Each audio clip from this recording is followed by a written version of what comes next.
Meus amigos, com um bom ar, boa noite, muito feliz com a presença de todos vocês aqui. E só recordando aí para a gente se situar novamente, nós estudamos nos últimos tempos a vontade, o livre-arbítrio, a liberdade. Depois já entramos no assunto sobre o sujeito, falamos da distinção do eu objeto e do eu sujeito.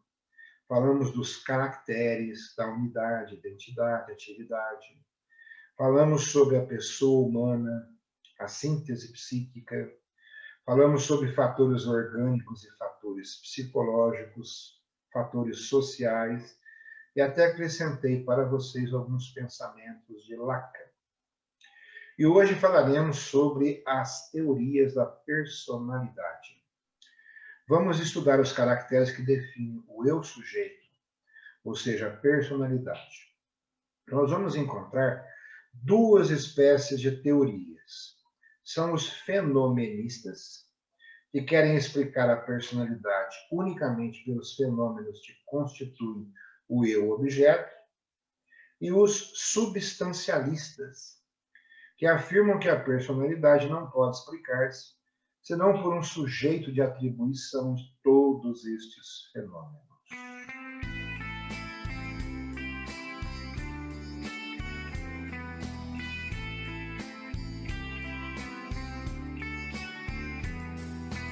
Essas teorias foram defendidas, brigaram muito por elas, no século XVIII, século XIX, e o que interessa para nós são os argumentos. Vamos falar sobre os argumentos fenomenistas inicialmente. Eles, de um lado, criticam a ideia de substância reduzida a um substrato inerte e imutável. E, de outro lado, eles tentam explicar a experiência do eu sujeito de duas formas, ou pela associação ou pela percepção. No caso da associação, a substancialidade do eu sujeito resultaria finalmente, segundo Hume, da memória, ou pela função da percepção que, segundo Kant, reuniria sob o mesmo conceito do eu sujeito os estados diversos e múltiplos da consciência. E nenhum desses argumentos é válido, porque, de uma parte, a ideia de sujeito ou de substância não pode reduzir-se a um substrato inerte, subjacente, que é oculto, velado, escondido, né? A transformação. Então, na realidade, o sujeito não compõe com suas qualidades mais do que um único ser concreto. Se bem que o sujeito se transforme constantemente, conforme o curso dos fenômenos que nele interferem. A permanência não pertence senão à sua essência, e não à sua realidade concreta.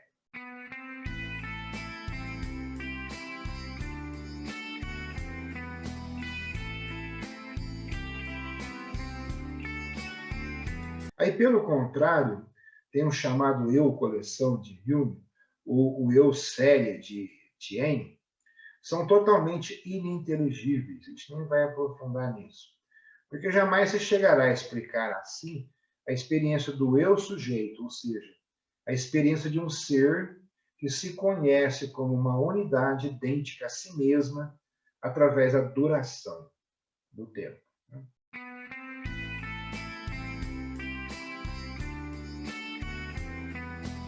Por outro lado, Kant nada explica além disso, afirmando que os estados da consciência tomam a forma do eu sujeito porque são percebidos como constituindo uma unidade, que ele chama unidade formal. Como já é necessário um sujeito para esta percepção, segue-se que é o sujeito que explica o que deveria explicar.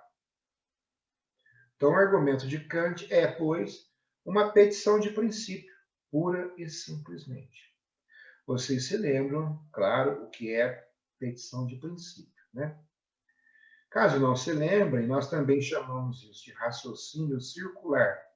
É aquela retórica falaciosa que consiste em afirmar uma tese que se pretende demonstrar verdadeira na conclusão do argumento, já partindo do princípio de que esta mesma conclusão é verdadeira e empregando essa pressuposição em uma das premissas.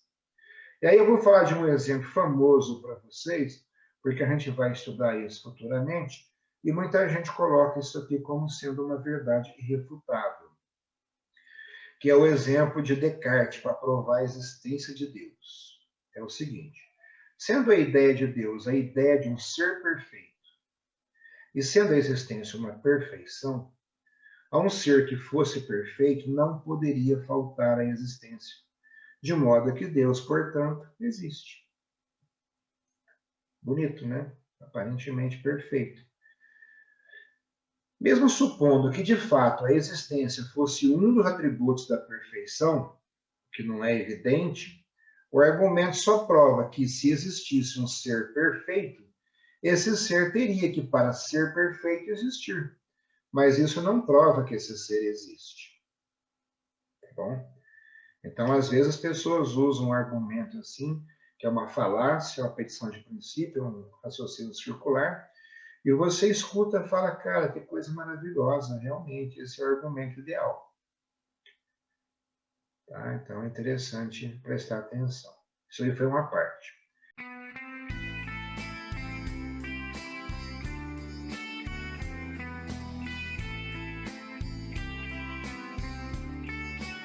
E sob o ponto de vista substancialista, continuando o assunto, não há outra explicação possível da experiência e dos caracteres do eu sujeito a não ser por um sujeito substancial. Então, é importante ter bem claros os conceitos de substância. Vamos falar um pouquinho sobre o fundamento da unidade e da identidade do eu-objeto. Tá? A unidade e a identidade do eu-objeto só se compreendem pela realidade de um sujeito individual que, a um tempo, esteja submetido à transformação e permaneça transformando-se. Olha que absurdo. Que maravilhoso. A autonomia do eu-sujeito encontra na individualidade sua condição necessária, mas não suficiente. Porque apenas um indivíduo, e não uma colônia, uma série, pode ser uma pessoa. Isto é, um ser inteligente e livre, senhor de si.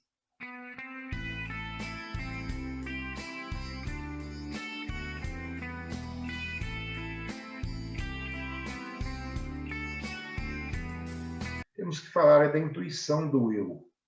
O sujeito que somos é para nós uma verdadeira experiência.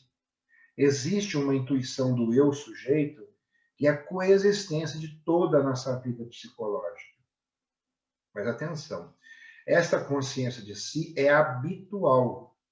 Para que se torne atual, é necessário um ato de reflexão sobre si. Mas mesmo quando ela é atual, o sujeito não se apreende jamais, a não ser nos seus atos e por seus atos. Então é muito legal quando você faz alguma coisa, você tem uma atitude, e depois até você realmente se espanta com aquilo, é esse momento aqui de consciência, de atualização. Então, por mais absurdo que algo aparente ser, temos que valorizar.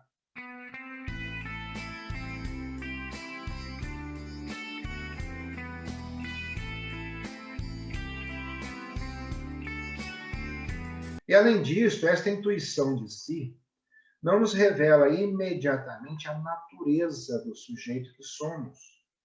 Para conhecer essa natureza, é necessário usar o raciocínio, a partir da experiência psicológica que nos dá, sem justificá-la metafisicamente, a realidade é um tempo complexa e una de um eu físico e psíquico.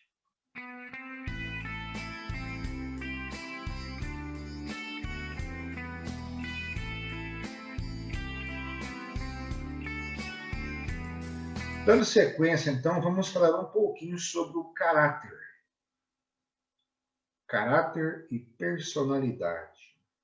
A palavra caráter, do ponto de vista moral, é mais ou menos sinônimo de personalidade. É o que nos distingue moralmente dos outros, o que nos dá a nossa fisionomia própria. Nesse sentido, cada um tem o seu caráter. Então, atenção, esse aspecto moral, ele muitas vezes pode destruir nossa felicidade.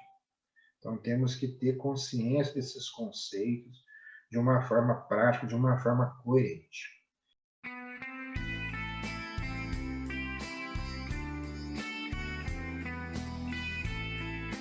Isso, porém, não significa que em cada um exista caráter.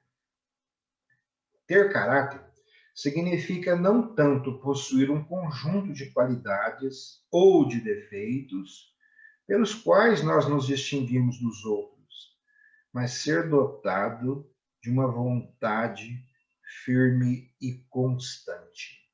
Então, estamos falando de caráter e vontade. O problema da educação moral consiste, então, em agir sobre o caráter, a fim de dar ou adquirir um caráter.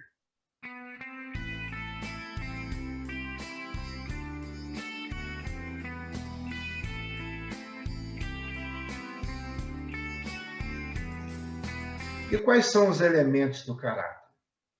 Pode-se determinar um caráter segundo seus elementos fisiológicos e psicológicos. E quais são os fisiológicos? Esses elementos compõem o temperamento ou personalidade fisiológica. Os antigos distinguiam 4 temperamentos fundamentais. A gente não vai aprofundar, mas eu vou colocar aqui para vocês. Era o linfático, o sanguíneo, bilioso e nervoso. É uma divisão, evidentemente, muito restrita para aplicar-se tal qual ao real. E, de fato, a personalidade fisiológica participa de diversos temperamentos. E, além disso, a base dessa divisão parece muito arbitrária.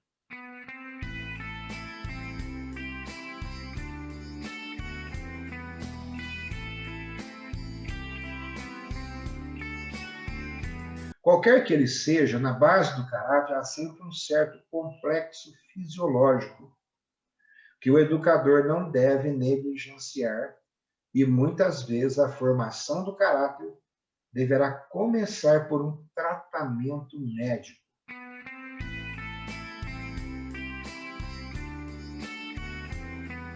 E quais são os elementos psicológicos? Estes elementos podem ser dosados conforme a predominância de uma ou de outra de nossas faculdades. A sensibilidade é o elemento mais característico. O que mais nos individualiza são nossos gostos, nossas inclinações, nossa emotividade, nossos impulsos. Que beleza, né? Algumas pessoas choram. É lindo. É o conjunto de tudo isso que se designa pelo nome de natural. E aí que o pessoal falava demais, afastai o natural, que ele voltará a galope. E atenção, a inteligência exerce apenas um papel muito restrito no discernimento do caráter. Então não fique, oh, aquela pessoa é tão inteligente. Não é bem assim, não. Ela é, de fato, alguma coisa de impessoal.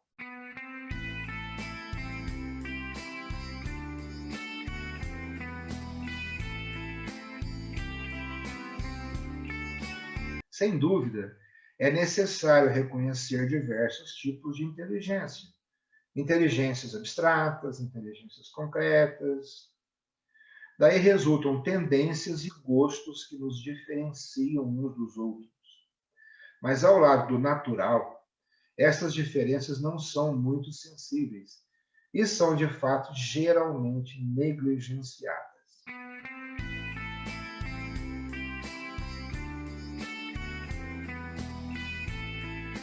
A vontade exerce um papel considerável porque é ela, afinal de contas, que faz a personalidade de cada um de nós.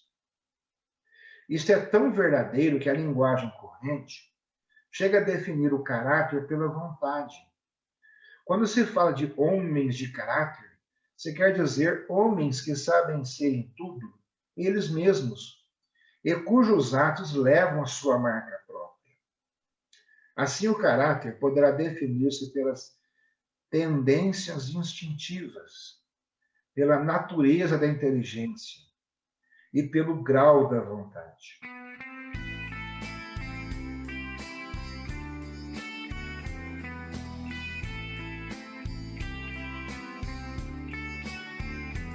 Pode-se formar o caráter? Quando a gente pensa nisso, a gente formula essa pergunta, nós já nos lembramos de imediato naquela teoria da imutabilidade do caráter. Diversos pensadores supunham que o caráter é imutável, e o senso comum sempre apoiou isso. Tá? É o que a gente colocou, afastai o natural que ele voltará a galope. E disse normalmente de uma pessoa, ele ou ela é como é, e ninguém a transformará.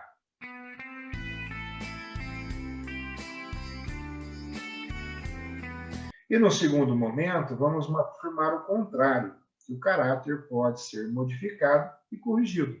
Porque neste assunto, as teorias não significam grande coisa. Os fatos falam mais alto e nos mostram com evidência que o caráter pode ser modificado pela educação ou pela vontade pessoal. Além disso, isso ressalta claramente da análise que fizemos dos elementos do caráter. Por um lado, o temperamento, que está na base do caráter, pode sofrer a influência de um tratamento apropriado.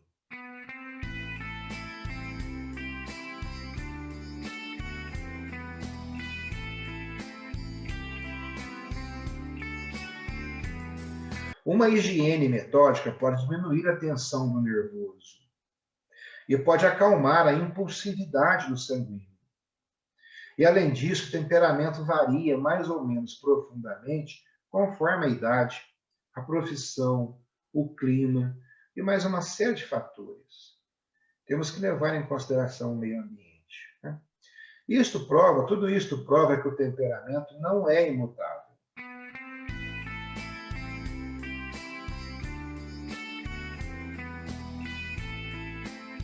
Mas, por outro lado, e sobretudo, podemos agir sobre cada um dos elementos do caráter. Por isso que nós estamos vendo vários itens. Então, aqui sobre a sensibilidade, sobre a inteligência, sobre a vontade.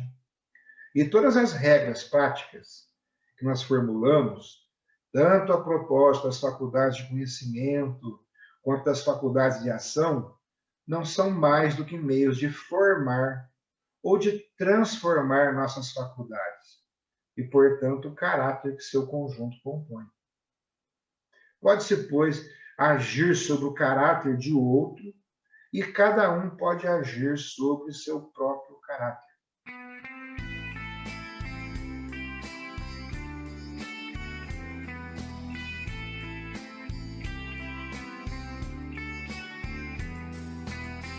Como dar caráter? Nós falamos que o que faz o homem de caráter é a aliança de convicções fortes e vontade firme.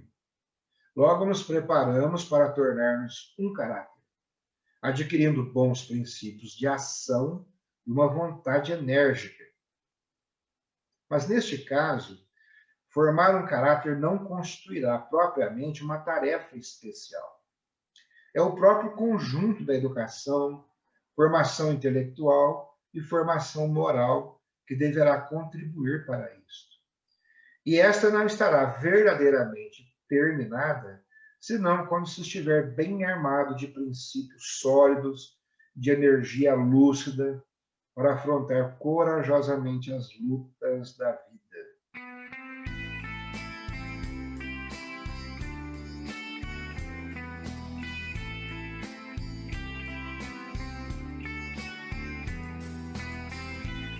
Então, aqui é interessante o fator liberdade, porque, embora você dê essas ferramentas às pessoas com as quais você convive, você não vai direcionar nem para a direita nem para a esquerda.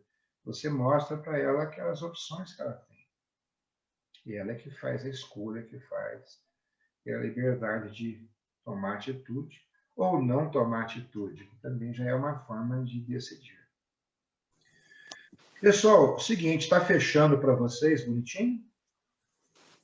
A gente falou bastante sobre vontade, sobre inteligência, sensibilidade, percepção, personalidade, consciência de si, sobre falácias, porque se os argumentos não são bons, a gente pode se confundir, concluir de forma inadequada. Então, acho que tudo está encaixando e a gente já começa a repetir bastante coisa que antes talvez não tenha ficado muito claro e a tendência é que isso se torne mais simples. E está complicado, agora vai ter o blackout aí meio que total, né? Nós temos que estar às 9 horas em casa, então o treino vai ter que começar a acabar mais cedo, né? Tá feia a coisa, não? Oi? Que fazem que a gente tá vivendo. Então, rapaz, essa parte aí que você comentou é ótimo, nós estamos vivendo. Até interessante vocês pensarem aí, né? Porque algumas pessoas pensam que o ápice da evolução é a espiritualidade. Mas para que haja essa espiritualidade, é necessário que você deixe de existir como físico. E se nós temos aquele lance da alma se manifestando nos dois planos, é fundamental que a gente viva nos dois, não apenas no espiritual, mas também no plano físico. Né? Tá bom. Meus amigos, muito feliz pela presença de vocês, como sempre. Por favor, continue aí, eu fico muito feliz de verdade. Vida longa e próspera, paciência e perseverança, muita saúde. Amo vocês. Um abraço para todos. Abraço. Abraço. Até Natasha.